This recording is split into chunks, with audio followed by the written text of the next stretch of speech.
Salut à tout le monde, j'espère que vous allez bien et bienvenue donc à notre podcast Le Rendez-vous Marketing. Bienvenue à ce deuxième épisode de notre podcast. Aujourd'hui, nous allons tout simplement vous parler de l'importance du marketing digital face au marketing classique. Voilà, dans cet épisode, nous allons tout simplement vous expliquer comment les entreprises peuvent s'adapter à l'évolution du paysage marketing en tirant parti des avantages du marketing digital. Dans cet épisode, nous allons tout simplement vous présenter cette différence-là qui existe entre le marketing digital et le marketing traditionnel. Donc on va tout simplement se présenter en 9 étapes et vous allez tout simplement voir ce qui est important pour vous à retenir ou tout simplement à utiliser, guide à la fin pour vous à devoir faire votre choix. Donc déjà en premier point, on peut tout simplement vous dire que le marketing digital offre un moyen plus efficace, moins coûteux de toucher un public cible par rapport au marketing classique. Donc vous allez voir aujourd'hui que dans le marketing digital, on utilise moins de ressources que dans le marketing classique.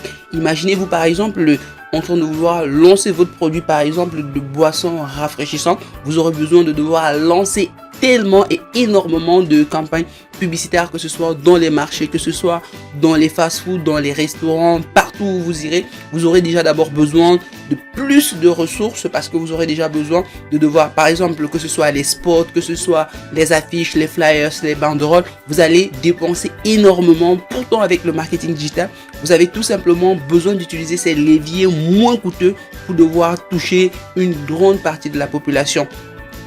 Donc en deuxième point, on peut aussi vous dire que le marketing digital permet tout simplement de mesurer et d'analyser les résultats de manière précise que le marketing classique. Donc aujourd'hui, ce que tu dois comprendre, c'est que dans le marketing digital, ici, les personnes ont cette possibilité-là de devoir avoir des résultats sur des campagnes qu'ils lancent. Et à partir de ces résultats, on peut tout simplement voir des analyses et de devoir savoir comment est-ce qu'on a ajusté. Parce que généralement, l'une des difficultés que beaucoup de personnes rencontrent dans le marketing traditionnel, c'est de ne pas avoir une pertinence, avoir une idée de la quantité de personnes ou de consommateurs, par exemple, qu'on a touché dans notre marché. Or, pourtant, aujourd'hui, avec le marketing digital, ces résultats sont clés en main et vous pourrez tout simplement les analyser et prendre plus de décisions encore. Donc, dans le troisième point, on peut tout simplement aussi vous dire que le marketing digital offre des options plus ciblées pour atteindre des consommateurs comme les publicités par exemple sur les réseaux sociaux, et le marketing par email par exemple. Donc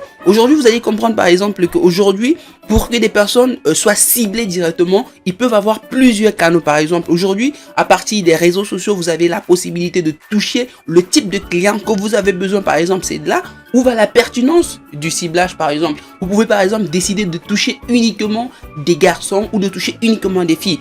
Imaginez-vous par exemple que vous vendez par exemple des produits par exemple pour des dames, ça peut être par exemple des soutiens-gorge.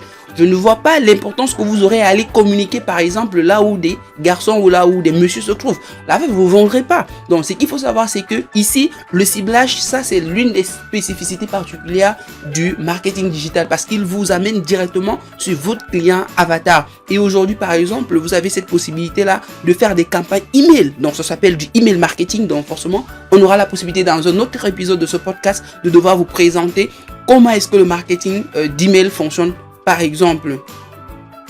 Donc à partir des réseaux sociaux, on peut toucher directement le type de personnes qu'on a besoin. Donc en quatrième point, on peut tout simplement vous dire que le marketing digital offre une plus grande flexibilité pour adapter des campagnes en fonction des résultats et des tendances actuelles. C'est l'une des choses les plus importantes parce que avec le marketing digital, tu as la possibilité d'analyser ton segment de marché et de devoir trouver une vision qui peut épouser en fait ce que tu es en train de devoir faire dans ta stratégie marketing. C'est ce qui nous donne ici point vraiment sur cette large diversité là. Tu as la possibilité que ce soit de communiquer soit avec du texte, de communiquer avec des images, de communiquer bien. Il y a une panoplie aujourd'hui des méthodes par lesquelles tu peux communiquer. Donc c'est tout ce qui rend un peu cette diversité là.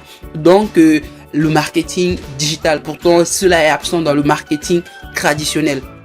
Donc en sixième point, on peut aussi vous présenter cette partie du marketing digital qui vous permet tout simplement d'offrir des options plus interactives pour les consommateurs comme les quiz en ligne, comme des sondages, comme des concours. Voilà, aujourd'hui, généralement, beaucoup de personnes utilisent ces leviers-là aujourd'hui, que ce soit dans les réseaux sociaux ou que ce soit grâce à des sondages sur des sites, par exemple, comme par exemple Google Forms. Des personnes utilisent des sondages et des quiz aujourd'hui. Ça existe même dans les médias sociaux traditionnels comme WhatsApp, Facebook ou tout simplement aussi sur Instagram, vous avez la possibilité par exemple de faire des quiz où des personnes, vos différents prospects vont tout simplement interagir avec vous. Donc c'est un peu cette possibilité là que vous avez à interagir avec tous vos différents prospects. Ici au sondage par exemple, vous pouvez par exemple proposer entre deux boissons par exemple et tester par vos clients lequel par exemple ils choisissent grâce à un sondage et directement là vous avez tout simplement ces résultats en temps réel. Voici ce qui fait un peu vraiment toute la pertinence du marketing digital.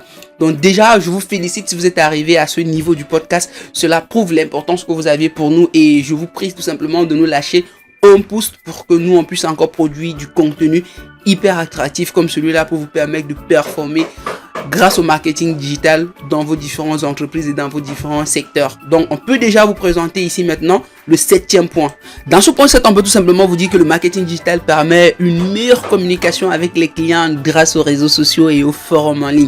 Rien de plus important aujourd'hui, lorsque vous avez la possibilité sans vous déplacer depuis votre bureau, parfois même depuis votre maison, vous avez cette possibilité-là de communiquer directement avec vos clients. Ça, c'est du service client vraiment impeccable. Il y a plein d'entreprises aujourd'hui qui le font.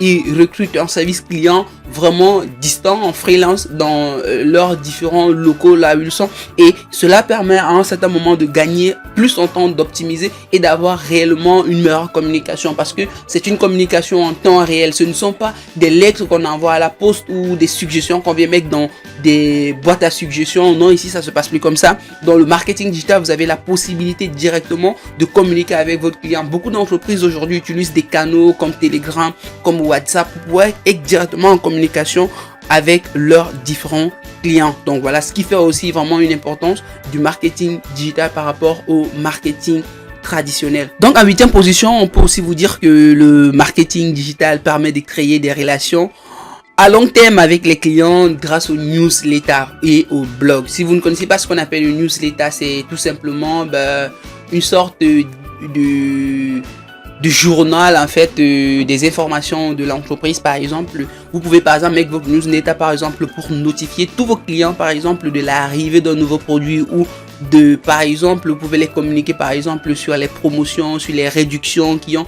C'est tout ce qui fait l'importance de la newsletter. Et généralement lorsque vous aviez des sites internet ou des entreprises qui vous donnent la possibilité de devoir s'inscrire à leur newsletter, n'hésitez pas, faites-le directement, malgré même à la fin que c'est un piège parce qu'à la fin vous allez acheter d'autres types de produits. Mais sinon le côté bon vraiment des newsletters et des blogs, c'est de devoir avoir une relation à long terme avec nos différents clients. Là ça permet que l'entreprise a votre email et peut directement vous relancer, vous présenter des promotions.